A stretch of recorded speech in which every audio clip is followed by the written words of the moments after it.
Omulungi andaba era mpuliriza nsanyusa okulaba nate ku podcast y'omumbejja w'emitima's voice. Eddoboozi erinnyonyongera amatugo nze omumbejja w'emitima era omumbejja w'obutonde bw'ensi Nakiwewa Irene, a gifted soul healer, mental health awareness advocate and earth advocate from Omumbejja Nature Haven Limited. Nate tukomyewo ne episode yaffe namba 2, episode ensuubize etali ndala okujjako olugendo lw'okuwona the healing journey wano ku Omumbejja w'emitima's voice podcast. Oluvannyuma lwa episode yaffe eri yasooka nga ndi wamu ne mukwano gwange Harold Kaija munnabyabufuzi okuva mu kibiina kya PFF. Kakati nno olunaku lwa leero tukomyewo tuyunge tudde ku eri emboozi yaffe yasooka ey'olugendo lw'okumenyeka omutima n'omwoyo. Kakati tuyingiddewo n'olugendo lwe olw'okuwona the healing journey.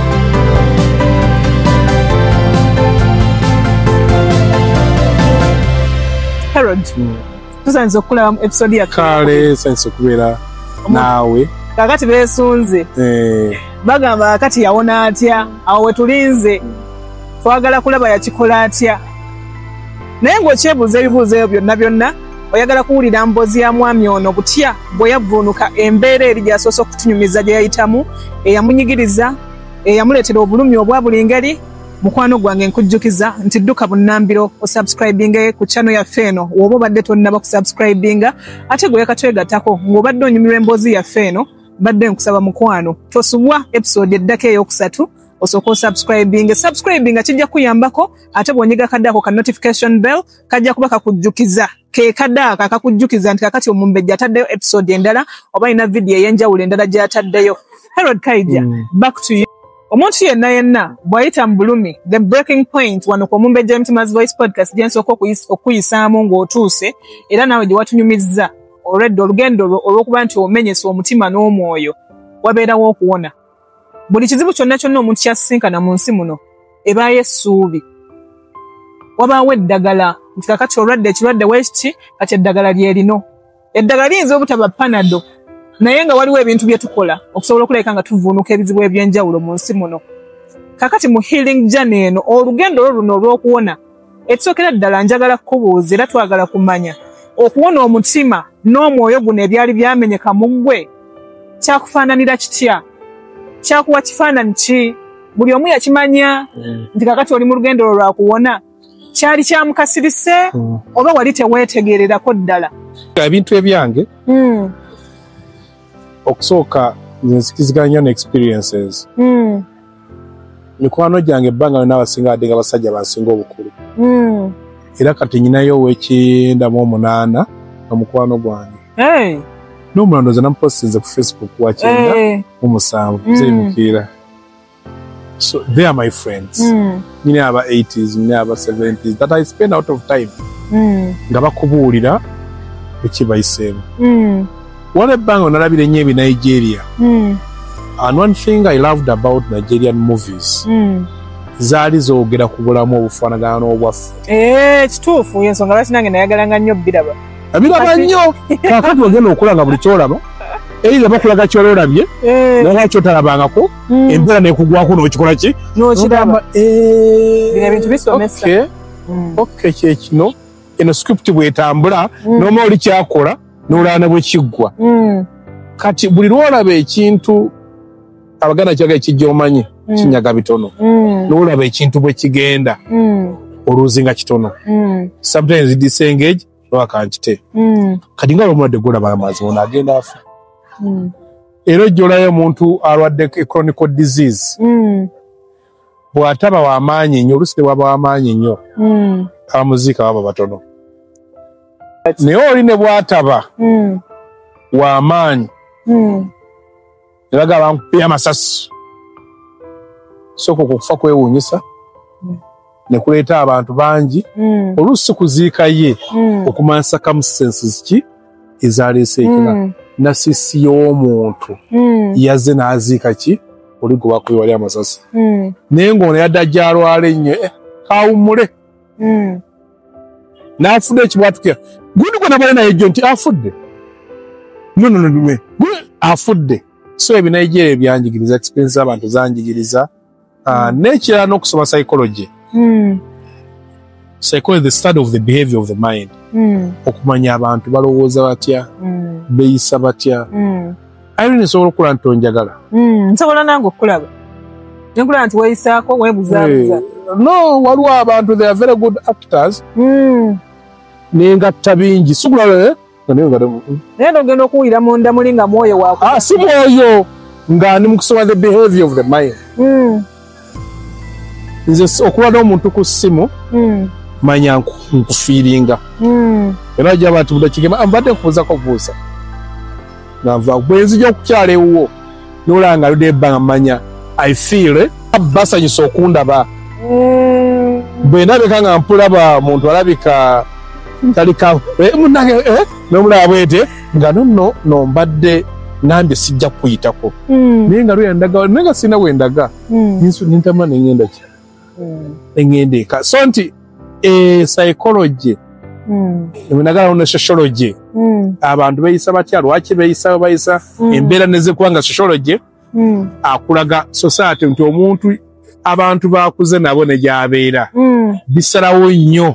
bwe yeeyisa nasanko omukwano gwange ng'ali mu kuyomba n'omukozi mutasaa kusiimula ennyumba wakoze ebinaabikola kinabitukuza nemiga omukozi wamugyewa mu kibuga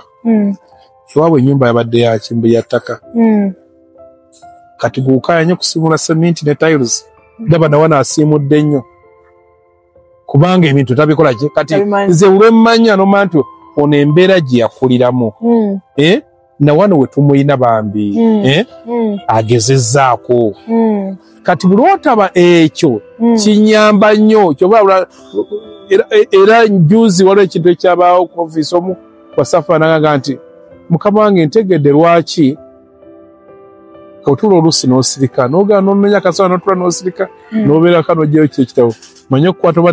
ninva mu ofiisi nenzira mu nsonda bwe mu compound nekwata entebe bbiri emu nengisaako amagulu oluusi nensoma oba nenzira ku simu yange nemugamba ye kuno okusirika kunnyamba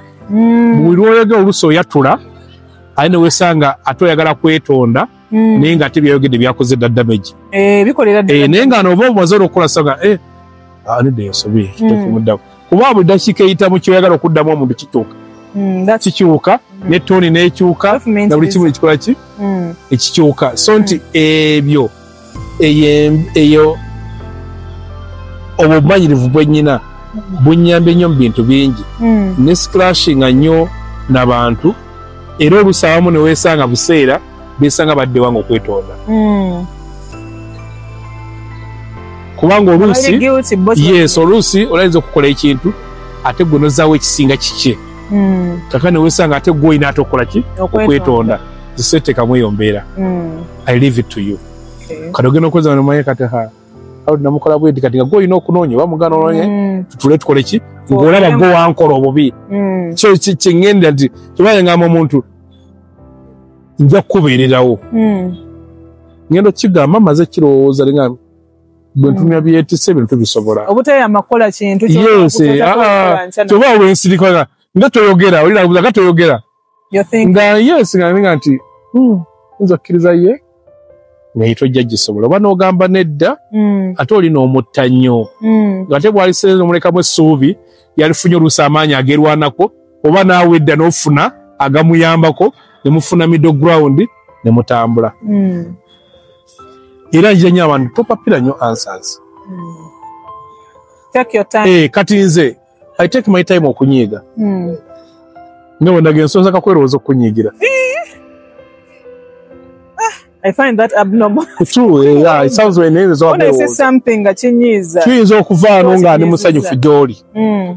nebe nga taboneka nedda erini kiyanku nedda tula twavudde ntuseka n'ogenda okola sikyayoganga yes kati ekyakyenkola nsirika kirage nti nze okusirika weaponi yange nnyo nedda awo nizo asinanyiiga naye ngenda okukyusula nga kyokoze nga luyemba musiru obutanyiiga adanyiiga oba nenjaganga nti nga nkyoza bweyadde akuze bwate kale nzanga oli mukyala wange but oli kusumulesa mugayi nga n'ebigambo by'omugamba really nga waliwo dolowooza nti ng'omuntu ategeera tobigamba munno nga ki nga waali singa waali kubanga oli mu kutta muntu ngamba naye bikola nga bayombye yes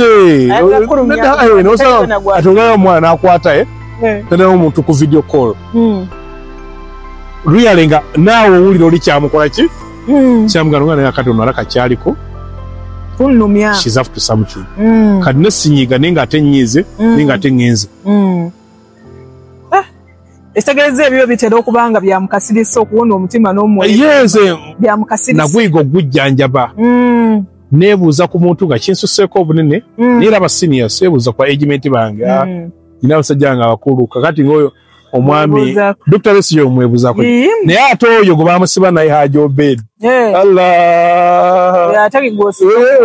Haji kino kye daga omwana wange gwe kino kyano aye kyagwa nekugo agenda bikusoma ng'akako kanassale nnyo akakuguddeko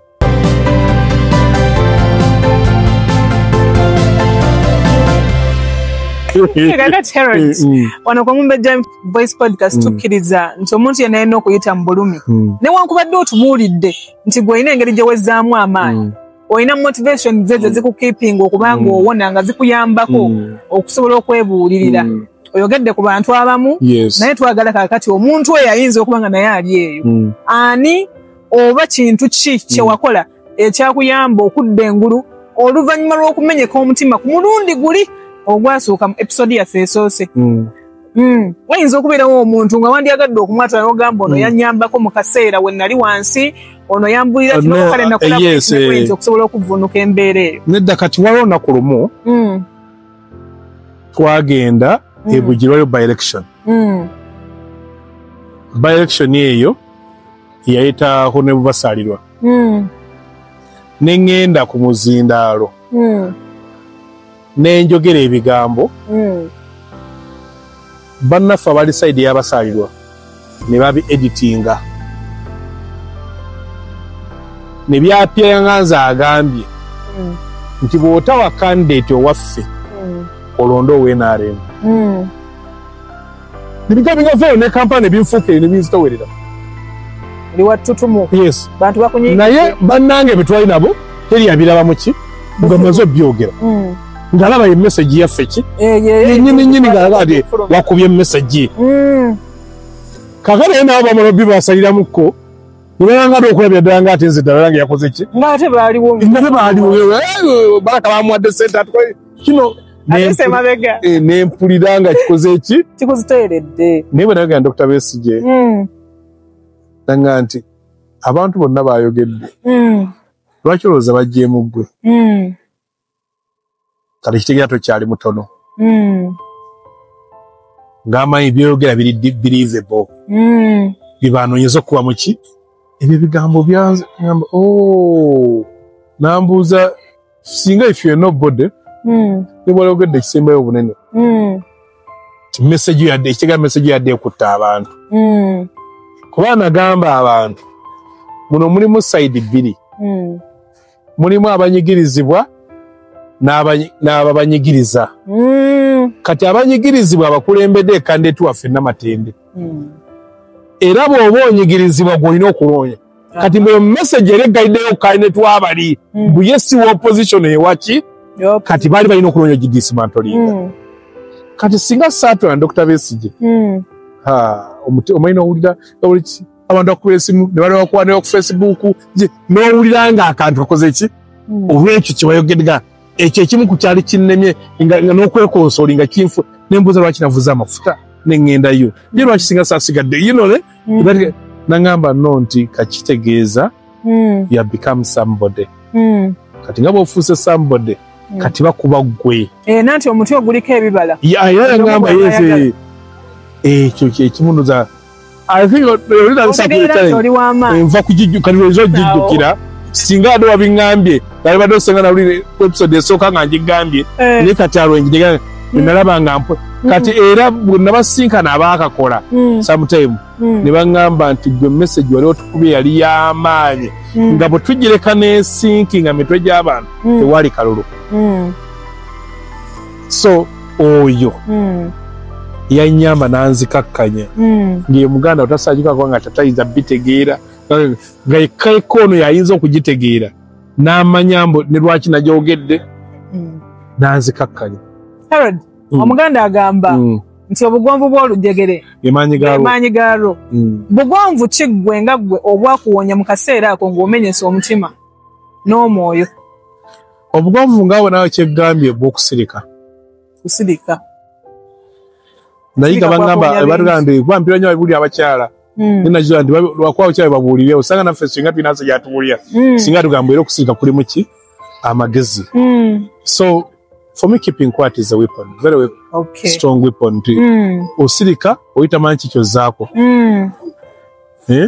oletya n'omuliro okusaana gya n'akwetondera nga n'olusinga wazizaayo tulabikamu ebbato kati nga teweefuuka bbato baga ebyenkanankana n'ebisiki tezikola ki tezaaka ne kati bw'osirika n'ogatta bw'olaba kati emabega eyo nali emabega naye nga simanyi kwetonda ne kati nsooka ne wali mukwano wange ekyetonda onetondera ate ekyo nkyagala nnyo tusakolagana nange maama wange yakola ki yansomesa ekigambo nali nga njagala nnyo okuwoza sikyagalira ddala kati olwokuba nga nva mu famire y'abalooya nga sikkiriza musango kunsinga nanga mwana wange oluusi ne bw'obanga ddala olaba oli mutuufu oli mwetondere wayitawo ebbanga nga mwaki okimunnyonnyole ate alisanga yakuddamu nakola ki so kati bwe naba oli asenyiwa amanyi saakwetonda nsonyiwa nakkakkana bwayitawo ebbanga naye ekintu ekifaananayo naye kyali bwekiti dayira lwakirwajo nti bundizo zaali waggulu nga teri amantu wakunnyonnyola yasobola kukolaki oliwo otyo kale nange olumu nkwewunze so no ekigambe nti abantu abanzimbye balina ebiranga nti tolina kyofiirwa tolina kyofiirwa bw'okola ki bwetonda afterwards n'okola ki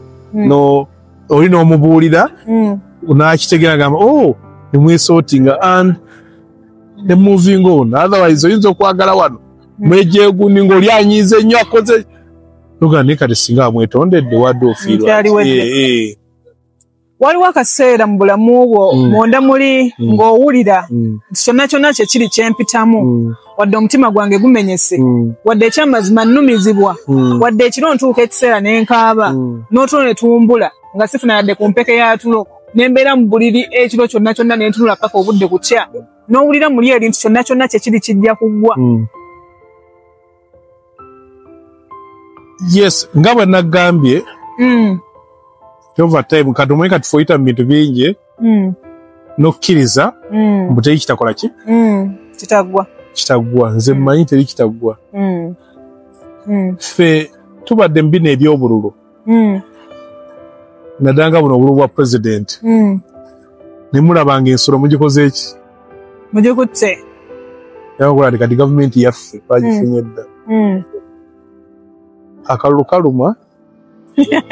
kaluma neno yagamba kasatu kyali balamu osanga dokita yatugamba nti osanga tetufunye gavumenti katonda akyayaga tulabe ababi abatulimu oba abayituliddemu omulukwe yatugenda okulaba lwasaza agenze eri nakigamba nti osanga titugenda okutuuka ng'akasengejja kajjeemu ababi nga musigaddemu balungi bokka naye ng'owulira n'ogamba olunaku nerugabuziba n'osula ng'ovuuma n'okola ki n'onyiiga n'owulira ng'obudde tebwagala nakola ki kukya naye ng'owulira ekintu kikola ki kikwene n'ogamba nti n'ogamba naye ate gwe twali tutambulirako ye nga mugumu nti ye yadde yesimye nga gwe batiikinga ye tayabise nnyo kakati ate nze era nakuluma mangi kyakaali kamuluma nnyo ne muswale mutwalayo n'amulabako nagenza okutwala nga dokita asimayiringa ng'anyumya amutwalidde abazzukulu anyumya nabo bazanya yadde eka nagamba naye nga mamange ng'awulira pressure zimukoze eki Mugatya. Kakana. Nazi no bulungi. Ava mu ddiiro. Episode yaffe ey'okuwona. Ate azino bubi. Healing journey. Olowooza tete kumewana. Zino bubi nga simuuli. Yitu mulaluka yani yogambo yemba gamba azinya mbabe. Bamukubira mukubira. Bega da buluya bibala byaza ndibikola. Tebiri yo kugamba mazima kale. Naye mukumanyi. Kala abenzinambi abali abatulaba n'abazino obulungi mwenna munnange njagala okutegeeza ano ku Mumbe Gentleman's Voice podcast munnaffe gye yayise olubiri munnange nti yate episode yaffe ey'okubiri eya Healing Journey wano weekomye ne Herod Kaija katukomewo ne episode yaffe ey'okusatu eyogera ku butonde bw'ensi the nature episode okyaliko Mumbe Gentleman's Voice podcast n'eddoboozi ennyonyogira amatuugo omumbejja w'emitima era omumbejja w'obutonde bw'ensi Nakiwewa Irene, a gifted soul healer, mental health awareness advocate and earth advocate from Omumbejja Nature Haven Limited. Mukwano gwange tugenda kukomawo ne episode yaffe namba 3 tulabe omukulu ono Herod Kaija obutonde bw'ensi ye abukoledde ki bukyabaawo bukyatuuka wano abumanyi amanyi ekimukwatako akikola atya ye wetutuuka ku nsonga eyo ey'okuwembejja obutonde bw'ensi nze omumbejja w'emitima n'obutonde bw'ensi subscribe to my YouTube channel ate era mukwano gwange osigale ng'otufollowinga episodes endala nnyingi nnyo zikyajja ate nga ngenda kukuleetera n'abantu abalala b'ettutumu oba oli awo be wali agadde okuba ng'olaba